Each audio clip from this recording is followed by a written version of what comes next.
location that it didn't matter that it was still quite close. It's important with trusted house sitters.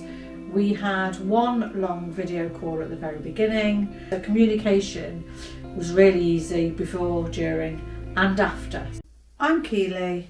I'm part of Retirement Dreams to Reality, and today I'm going to talk about my third trusted house sit. So this one, the journey was even quicker than the other two. It was literally only an hour and a half away, and the journey was really simple because I went on my own. In the previous video I mentioned it was quite difficult because I had the dog, so I couldn't even run to the loo on the journey. But this time I was totally by myself, so I've got to admit it was a really, really nice chilled journey. So that was good. And obviously that cuts down on things like petrol because it was so close. But it was in such a nice location that it didn't matter that it was still quite close. So this is the third one where the host has actually been there and greeted us, but this time she greeted me. And this time we took the dog for a walk together. So she showed me the walk, the general standard daily walk that she did with the dog. So she showed me how to get to the canal path and like a little loop. And that gave us obviously lots of chance to chat. So we were chatting about the dog. And it's only after, when I was thinking about it, after she'd gone, that I can't remember whether she automatically gave me the dog to walk or I just automatically took the dog. But the whole walk, I walked the dog, which was quite funny. Then when we got back, the dog settled really nicely and she showed me around the house.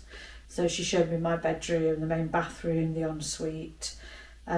She showed me the main lounge, but straight away I decided I wasn't going to go in there.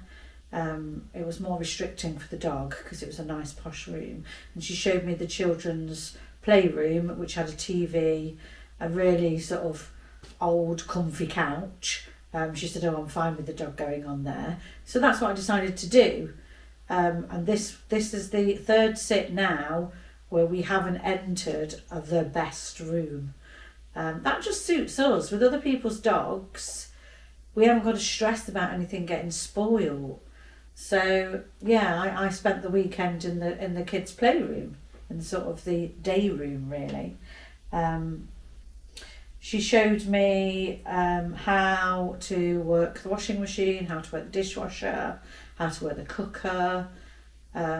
She actually forgot some details about the cooker, so she sent me a video while she was on a journey, so that was quite good. I asked any questions. I asked if the dog had got any phobias, any anxieties, anything that I needed to worry about, and she said no. So yeah, that whole thing probably took about half an hour, and then they left. So then it was just me and the dog by myself. So what are the most important things that I noted from this sit? The first one, that a puppy, and even the most gorgeous puppy, even the most well-behaved puppy, is still a puppy.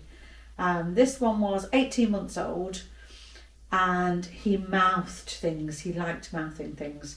So even though he was super chilled and I was super chilled, he chewed my dressing gown, for example, and he tried to chew my watch. It was just that's what puppies do, isn't it? It's like babies, they put things in their mouths a lot. So yeah, that was just something to note. It didn't bother me. In fact, I find it quite adorable, but some people might. It was really important for me to keep to the dog's routine. So the dog slept downstairs in the utility in his own little bed, and that was so strange for me on the first night. I'm used to having my dog on the bed with me. I'm used to the other sits, the dogs have all gone upstairs. But that was his routine, that's what he needed. He was quite happy to go into his bed, and I didn't hear a peep out of him all night. So I put him in there about 10:15. I went back down at 7 o'clock in the morning. He was absolutely fine, not a peep. So it made me realise how important it is to keep to their routine. That leads on nicely to why I didn't take Chase with me this time. Moose would have been absolutely fine with Chase. He was so adorable and so soft with all of the dogs. And I think the host possibly would have allowed my dog there. I didn't push it. The minute I heard that her dog wasn't allowed upstairs, there was no point me taking Chase, because he sleeps on our bed, and it's not, as far as I'm concerned, it's not fair for you to ask somebody to have your dog in the bedroom if they don't even allow their own dog in the bedroom. So I decided not to take Chase on this one. Why did I choose this one if I wasn't able to take Chase? Because that's been quite a thing for me to be able to take Chase.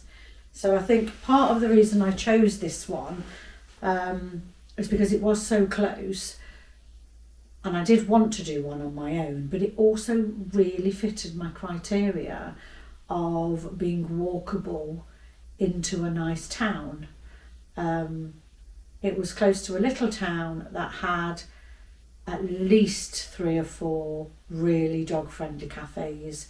The walk into the town was by a canal, you passed a nature reserve, you passed various locks. It was just lovely. And once again, from the minute I got there, I didn't use my car. My car stayed parked on the drive from Friday afternoon until Sunday afternoon when I left. And that suits me. That's what I want from my sits. Communication is another thing that's important with trusted house sitters.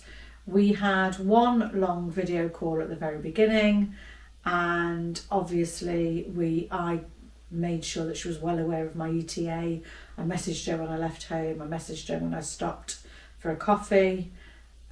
She messaged me to say how their weekend was going and what time she thought they were going to be home, and I sent her videos and photos of Moose daily, usually 2 or 3 times a day, just the odd one when we were in the coffee shop, when we went for our really long walk, when we were in the nature reserve.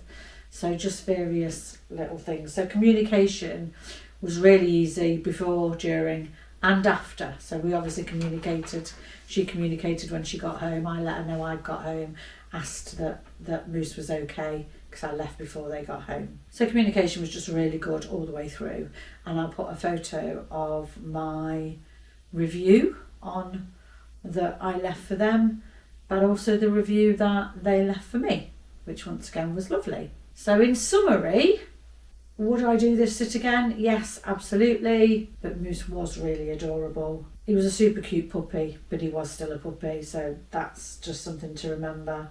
So they've already asked if I would return, and I said I would. And something from this sit, which was the first, they insisted on giving me a monetary gift. She said she'd wanted to leave me some money for a takeaway. I said that it really wasn't needed, but they really wanted to. And they did. They gave me some money for a takeaway or flowers or wine, whatever I wanted. So once again, a real success. It was such a nice, chilled, relaxed weekend. I've never had the confidence to go away by myself in a hotel just for a little break.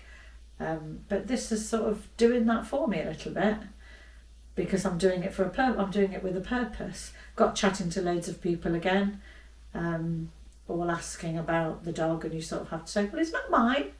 But yes, I think he's nearly 2, etc. It's a great way to meet people. It's a great way to see places that you previously might not have gone to see. And it's a great way to spend time with gorgeous animals. So really pleased with how it's going. I'm really looking forward to the next one. The next sit is Bakewell, and that is me, Bruce and Chase. And it'll be our longest sit so far. The next sit is 6 nights, and we've already met the couple and already been to the house, so that one will be fun. That's Retirement Dreams to Reality. Thank you for watching.